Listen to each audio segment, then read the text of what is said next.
start? Sure. Hi, I'm Jenny. And I'm Ray. And we're Weber Family Reviews. And this is our 80 to 71, right? Yeah. Okay. Some of the people said I'm pretty deadpan. We do this at night, and I am a morning person, so I apologize. I promise I will try and be more energetic. Well, if we did this in the morning, that would be me. Allow me to go, woo! You know, what we need to do is record this in the middle of the day. The problem with that is... Employment? Yes. So we can buy the games. Yes, and kids. Excuse me. Okay, so my 80 is Fleet. And this is a game that's not on his.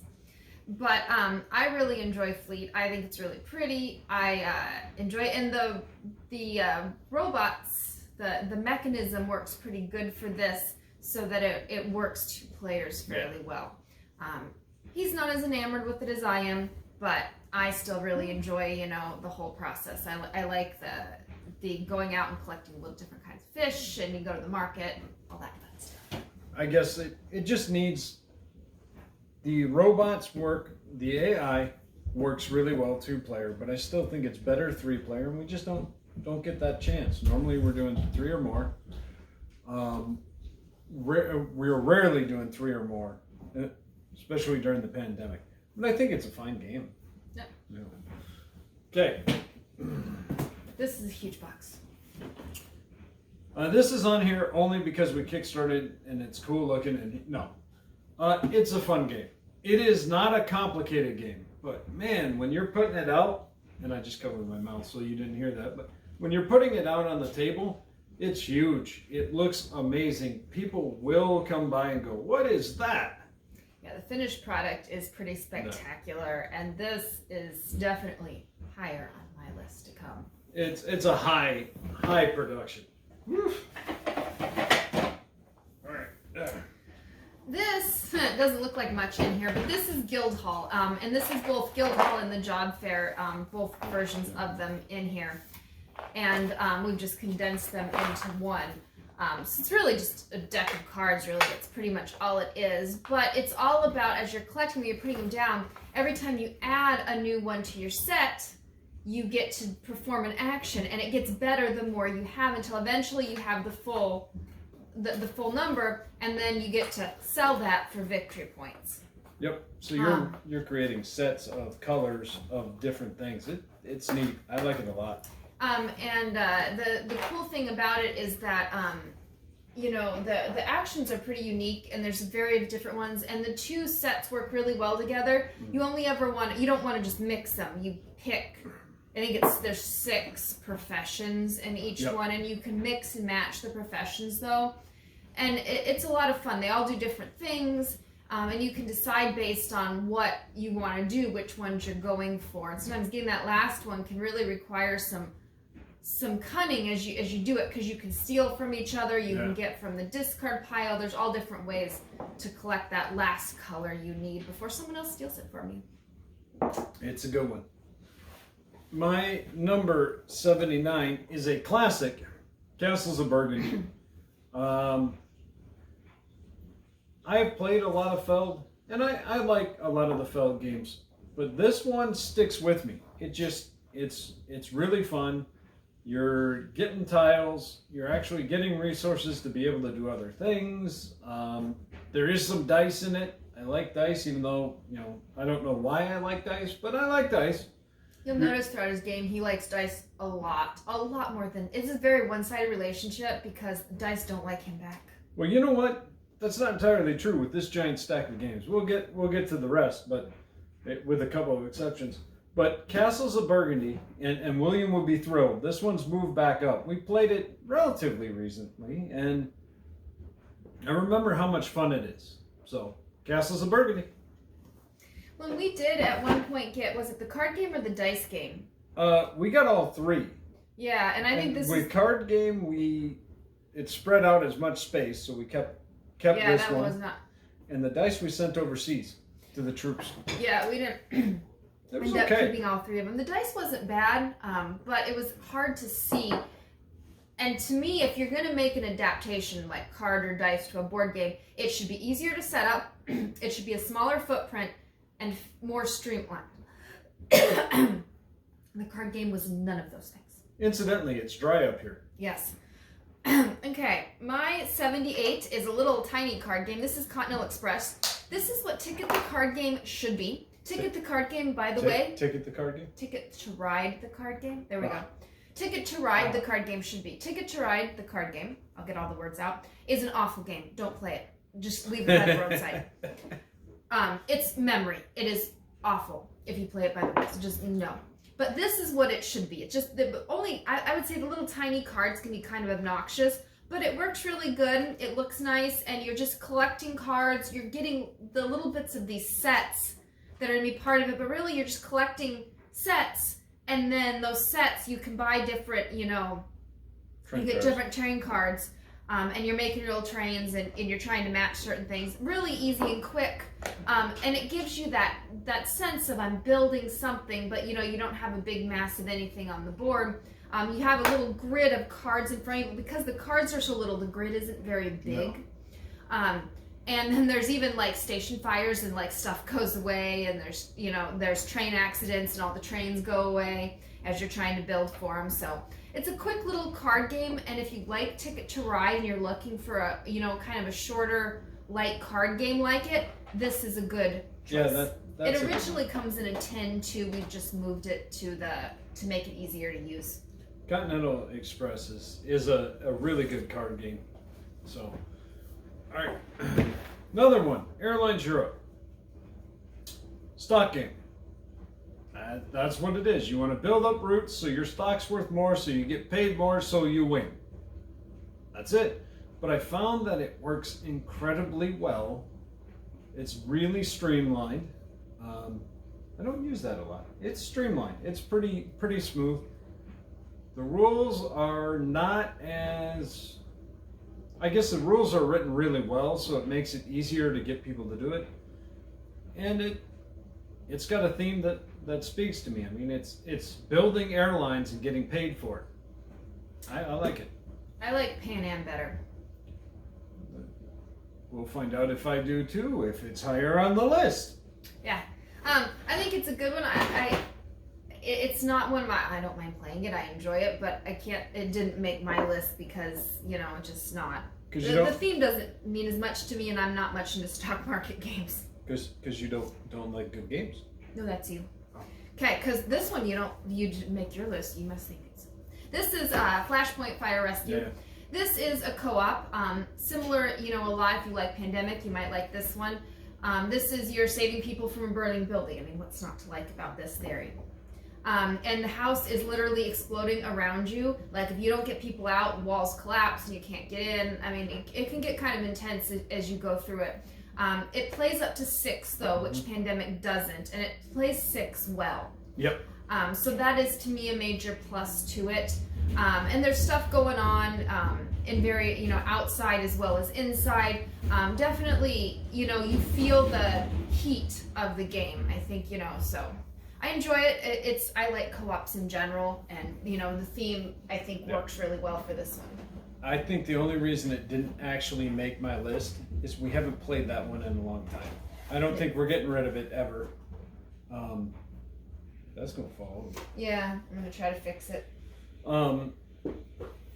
And that length of time is why it slid down. It's fun, and I would bet you if I played it and Pandemic next to each other, I'd go with it over Pandemic right now.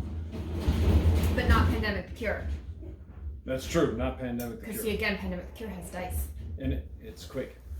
So hopefully they can't hear the dryer beating itself to death. That's because I'm washing rugs, Ray. 1960. Okay. Now, strangely enough, Twilight Struggle did not make my top 100. It most likely made mine. The gasp there, not because I don't think it's a great game, but there's several of that theme that I play that are quicker and give me the same feel. Good example is, I already talked about one, 13 Days. But the theme for 1960, the making of a president, and this is higher than 13 days. This game is really, I think, personally, I think it's a more streamlined version of Twilight Struggle. It's the Kennedy versus Nixon election, and you've got to deal with, are you TV, civil rights actions, and all sorts of stuff. But it's the same card mechanisms. So I really like 1960. I would say I like it better than Twilight Struggle. Yeah, I like all the historical games, so this is one that really is a sweet spot for me as well. I don't know why he put it so far down. It's just disgusting. You can agree with me. We were really excited because that was when we were having trouble finding, and GMT reprinted it, and so we were like, oh, immediately gotta buy it because we really wanted to play that one. Bought it, sent it to my dad so we could pick it up. Oh yeah, because they wouldn't ship to us. So for those of you watching who live in Alaska like we do, you understand that the rest of the world thinks we're a foreign the rest of the United States thinks we're a foreign country. We're not. Flat rate works just as well up here. It's okay. But they like to throw little fits over shipping. So, okay, my 76 is this is a newer game. We just got this recently. This is one of Ryan Lockhart's little games, and Deep Vents, and this was 85 on Ray's. This was we really like his small games, more so than we like most of his big games. A lot of his big games, we haven't disliked any of them, and they're pretty to look at, but they just haven't hit the same level with us as the little games do. And this one, it's 8 turns. This is something we're looking forward to trying with our 10-year-old. So I think he'll enjoy it. And what's really cool, what I love about this one is every turn you get to do every single one of your tiles. Yep. And I really get this huge satisfaction of seeing all the different things, and you feel like you get to play with all the stuff you're putting out in front of you. But because it's only 8 turns, it never gets overwhelming. Yeah. To do that, and you say you were going to go 20 turns, and you have this huge, it'd be almost impossible. Your turns would get so long, because the turns definitely do lengthen. First turn, like joop joop, but by the end, turns are taking longer because you have more stuff to do, but it felt like it built, and it's really neat. And there's stuff, I think, we only ever play it 2 players, so we don't do a lot of the things that kind of sabotage the neighbors, but I think that if you played a larger game, you would do some of those. Well, you've hit me hard. Well, got the predators. Yep. All right. By the way, that's a sea thing, so it's fish predators, not the movie Predator. Carcassonne Big Box. And Carcassonne, the city, was my 94, and I think I rated that versus that one, so I would put them in the same place, because we really lumped. We have a bunch of versions of Carcassonne, and we kind of lumped them into one, and for whatever reason, I rated the city, and he rated that one. But honestly, Carcassonne's just a fun, quick tile-laying game. Other than the farms, which tend to drive people nuts, and some of the I'm pointing at them, there's no way you can see them. Some of the other versions have different things other than the farmers. Other than that, this is an incredibly easy game to teach. It's fun, it's quick, and we had the big box, and this took up the space of all of that, so we condensed it. But Carcassonne happens to just be one of the early ones we got, and we just keep coming back to it. I enjoy seeing it spread out on the table and all the different things. We've tried pretty much every version of Carcassonne. Some have really hit, some haven't. Like we really like South Seas, we really like the city. And I even like most of the expansions to Carcassonne. He isn't as sold on most of them. There's a couple expansions we don't particularly like, but I think there's an expansion for everyone. I don't think you need all of them. It was one of our first major purchases, and we just bought the big box, and everything came in one. Yep. Okay, my number 75 was Ray's 96, and that is Forbidden Desert. And we like both Forbidden Island and Forbidden Desert. They're great starter co-ops. This is the little bit more in-depth one. And so, for a gamer, who's played a number of games, this is probably the one you want over Island, but we still really enjoy both of them. They were both in both of our top 100s. Because we like to pull it out. This one, the sand definitely is harder to deal with than the sinking of the island. It's just, it seems to build a lot more. It seems like there's a lot more stress in getting to it, a lot harder to win. So, but we really enjoy it, and the plane itself is it's a cool toy factory. You see it come together. Oh yeah. All right. What I would call now a modern classic, King of Tokyo. People go, modern classic. It's Yahtzee with monsters. Yes. And that makes it cool. I have played this with everybody. I've played it with my dad and the kids. I've played it with heavy gamers. I've played it with people that are like, I'm like, do you know Yahtzee? Yeah, let's have some kaiju beat each other up. And I can't think of a time where I did not enjoy that. So for my 75 King of Tokyo, I just can't think of a time I have not enjoyed playing this game.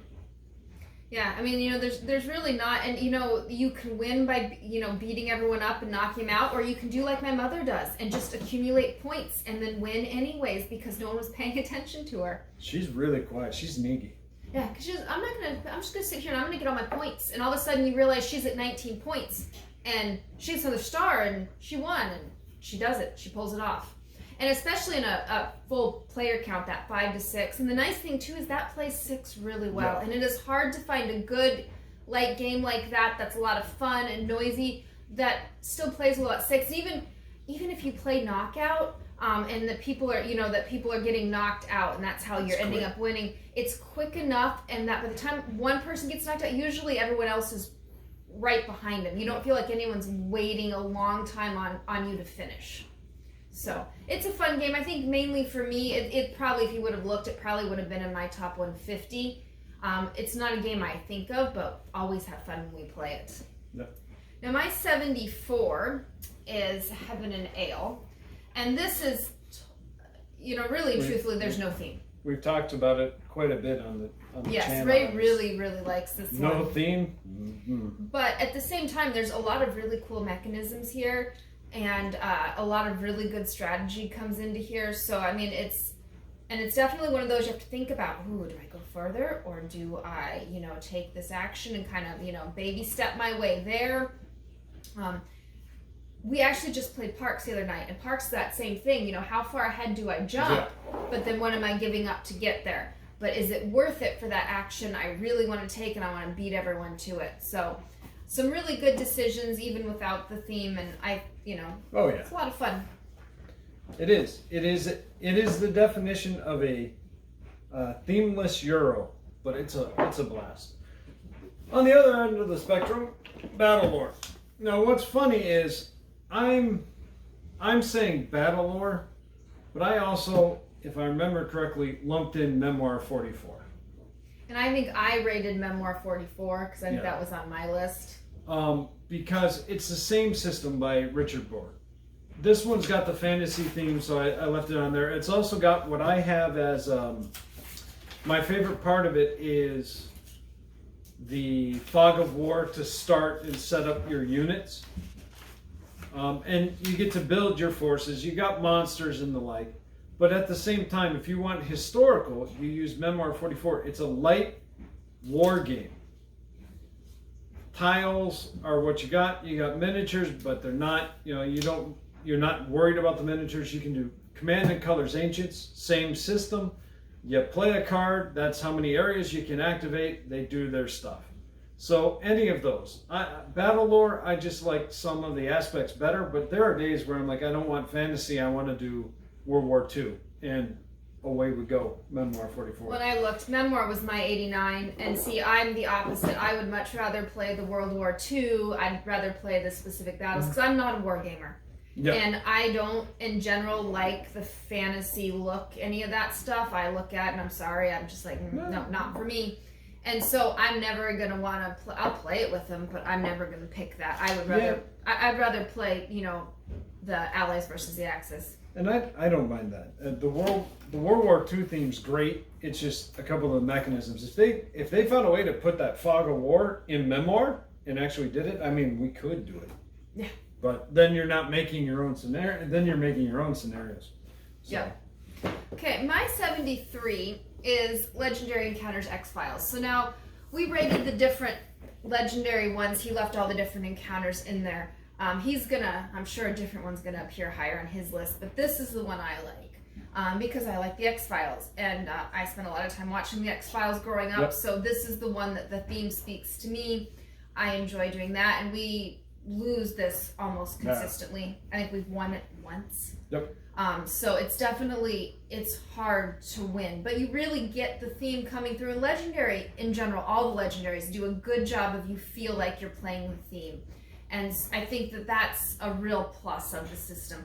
They're a little bit harder to set up than some of the other games. They require a little bit more, but once you've done it a couple times, they're not that bad. It's not instantaneous. It's not open box play. It's open box, spend 15, 20 minutes kind of setting it up.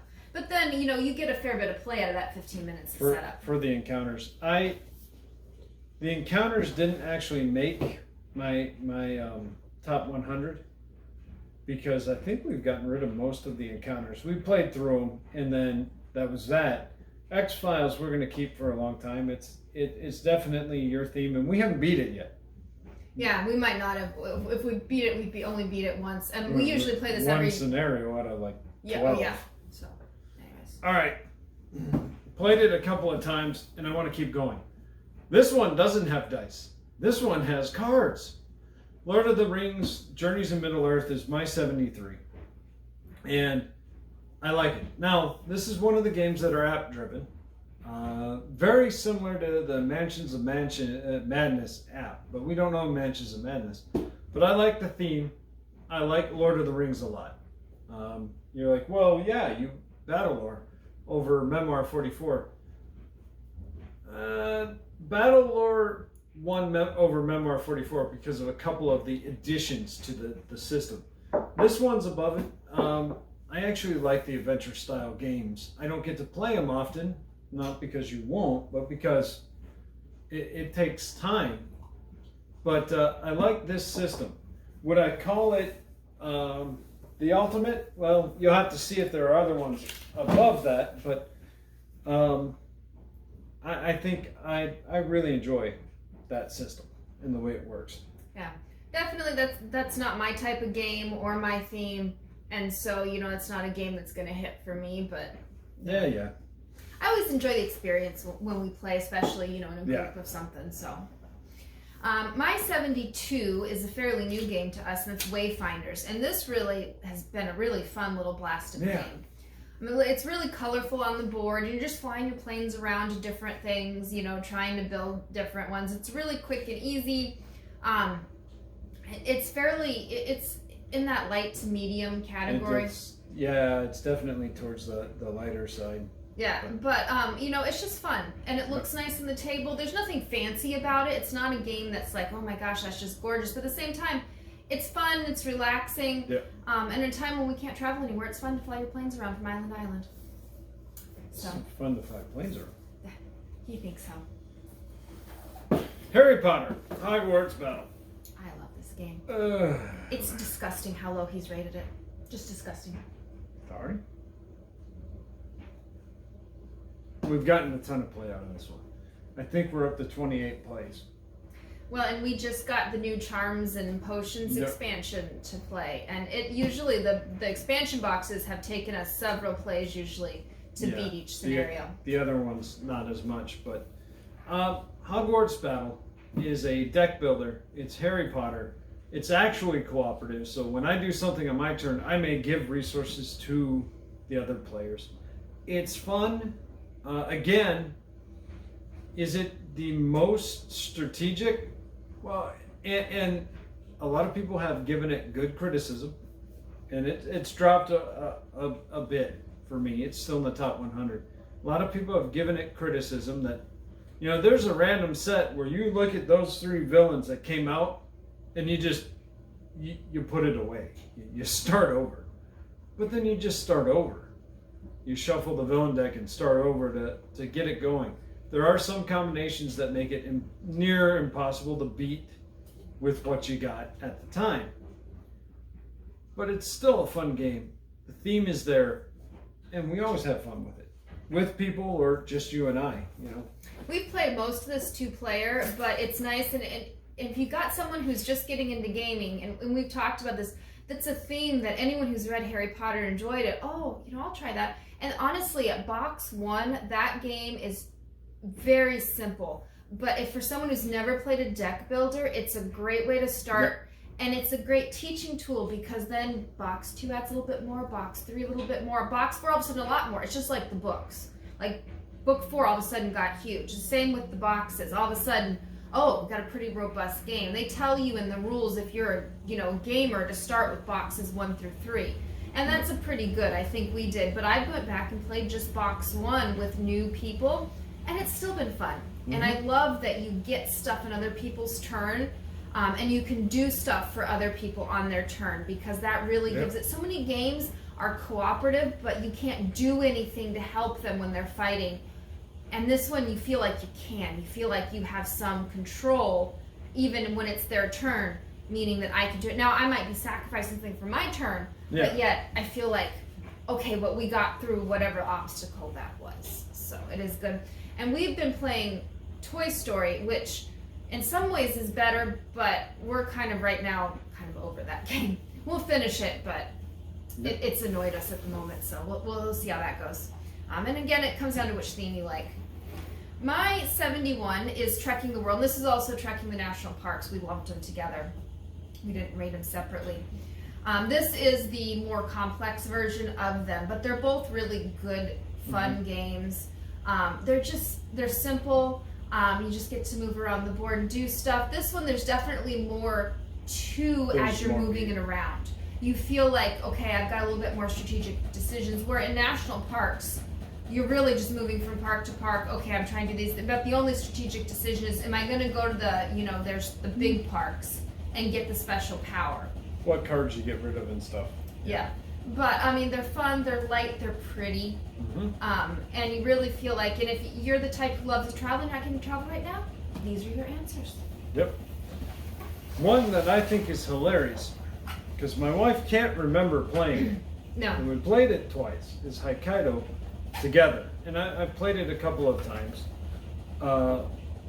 More. It's the mountain game, right? It's the mountain game. You're building a city based on your cards, and you're covering them up. And the cards have resources and the like, and you cover things up, and you're trying to keep them on one side or the other of the mountain.